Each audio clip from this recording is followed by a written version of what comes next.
কোরবানি গোশতকে কিভাবে কত ভাগে বন্টন করা যায় এবং গরিবদের মাঝে কিভাবে আমরা উত্তম রূপে দিতে পারবো। কোরবানি গোশত বন্টন নিয়ে আমাদের টেনশনের কোনো শেষ নাই, এত প্রশ্ন এ বিষয়ে আসে বলার মতো না।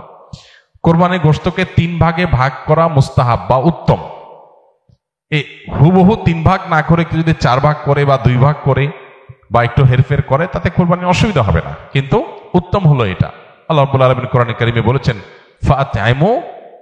ফাতআইমু ফাকুলু মিনহা ওয়া আত'আমুল কানিআ ওয়াল মু'তার। আর জায়গায় বলেছেন ফাকুলু মিনহা ওয়া আত'আমুল কানিআ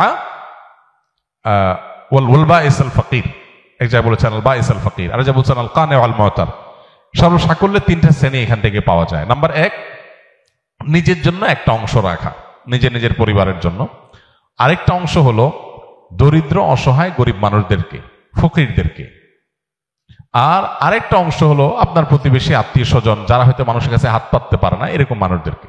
3 ভাগে 3টা ভাগ করে আপনি কোরবানি পশু বন্টন করবেন। হুবহু 3 ভাগ নাও, একটু কম বেশি হলো, নিজে একটু কম রেখে বেশি দিলেন বা একটু বেশি রেখে কম দিলেন, তাতে কোরবানির অসুবিধা হবে না।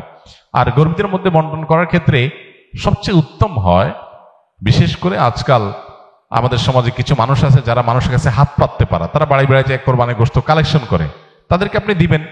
যারা চায় ভিখারি তাদেরকে ধমক দিবেন না, না দিতে পারলেও।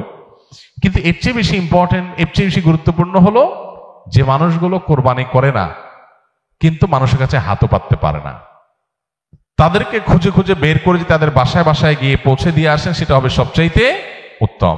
শহরে গ্রামে বিভিন্ন ক্ষেত্রে এরকম মানুষ পাবেন, সম্ভ্রান্ত, খুব লাজুক, খুব ভদ্র ফ্যামিলি, তারা কষ্টে আছেন। বিশেষ করে অনেক মানুষ দেখতে মনে হচ্ছে ফিটফাট ভালোই আছে, কিন্তু অনেকদিন চাকরি নাই, বেচারার ব্যবসা বাণিজ্য নাই, আয় ইনকাম নাই।